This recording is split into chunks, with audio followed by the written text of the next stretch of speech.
আমরা সাধারণ জনগণ সেনাবাহিনীকে যতটা ভালোবাসি, সেনাবাহিনীর লোক হয়ে সেনাবাহিনীকে কে কতটা ভালোবাসে তা নিয়ে আমার সন্দেহ হয়। কিছু অবসরপ্রাপ্তের কথা শুনলে মনে হয় তারা যেন 5 আগস্টের পরে আসমান থেকে হাজির হয়েছেন।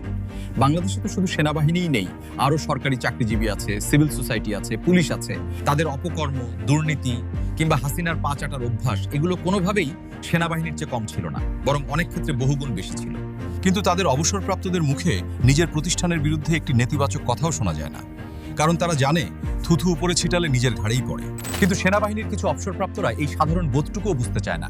চাকরির সময় তারা পূর্ণ সুযোগ সুবিধা ভোগ করেছে, হাসিনার আমলে হাসিনার পা পুরোপুরি চেটে খেয়েছে। তখন অবসরকালীন সময়েও তারা ঘাপটি মেরেছিল, আর এখন তারা হঠাৎ করে বিপ্লবী সেজেছে। একটা সত্য কথা জানেন, আমি অনেক অবসরপ্রাপ্ত সেনা কর্মকর্তা ও সৈনিককে চিনি যারা হাসিনার আমলে সত্যিকার অর্থেই বঞ্চিত ছিলেন। তারা কিন্তু বেশি কথা বলেন না, তাদের ভিতরে কষ্ট আছে, ক্ষোভ আছে, কিন্তু তারা নিজেদের প্রতিষ্ঠানের সীমাবদ্ধতা সত্ত্বেও শৃঙ্খলাকে সম্মান করে। আর যারা সবচেয়ে বেশি চিৎকার করছে তারা একটার চেয়েও আরেকটা বড় শয়তান। একটু খোঁজ নিতে গেলেই চোখ চরক গাছে উঠে যাবে। সংক্ষেপে বলি, বিদেশে বসে থাকা মোস্তাফিজুর রহমান হাসিনার আমলে তিনি দীর্ঘদিন গোয়েন্দা সংস্থায় কাজ করেছেন। হাসিনার আমলে কারা গোয়েন্দায় কাজ করত সেটা আমাদের অজানা নয়। খালেদা জিয়াকে বাসা থেকে উচ্ছেদ করার দলের নেতৃত্ব দিয়ে হাসিনার কাছ থেকে পুরস্কার নিয়েছেন। হাসিন স্যারকে গুম করার সঙ্গে তিনি জড়িত ছিলেন। এখন হাসিন স্যারকে মোটা অঙ্কের টাকা দিয়ে চুপ করিয়ে রাখা হচ্ছে যাতে মামলা না হয়। আর এখন তিনি বিপ্লবী। হাসিন স্যার র্যাবে থাকতে কতগুলো ক্রসফায়ারের সঙ্গে জড়িত ছিলেন তার কোনো হিসাব নেই। খোঁজ নিয়ে দেখা গেছে তিনি সৈনিকদের প্রতি ছিলেন সবচেয়ে নির্মম ও স্বৈরাচারী। প্রচন্ড বদমেজাজি এই কর্মকর্তা অতি তুচ্ছ কারণে সৈনিকদের শাস্তি দিয়েছেন, চাকরি থেকে বিতাড়িত করেছেন, আর আজ তার মুখে ন্যায় বিচারের গল্প শুনতে হয়। এরকম উদাহরণ আরও আছে। অনেকেই চাকরির শেষ পর্যায়ে এসে 4 বার পর্যন্ত এক্সটেনশন নিয়েছেন, সব সুযোগ সুবিধা ভোগ করেছেন। এখন তারাই সেনাবাহিনীর বিরুদ্ধে বিষোদ্গার ছড়াচ্ছেন।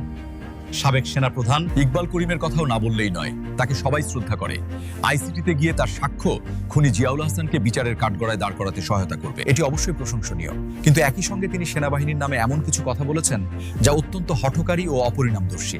তার কাছে এমনটি আশা করিনি। তিনি নিজেই বলেছেন সেনাপ্রধান হিসেবেও তার কিছুই করার ছিল না, তিনি অসহায় ছিলেন। তাহলে বাকিদের অবস্থা কি ছিল সেটাও তো বলা উচিত ছিল। সেই অসহায়ত্বের সুযোগে যাতে কারো উপর অবিচার না হয় সেই জায়গায়ও তার দাঁড়ানো প্রয়োজন ছিল। তার মতো যারা অপরাধ করেছে তাদের সবারই বিচার হওয়া উচিত।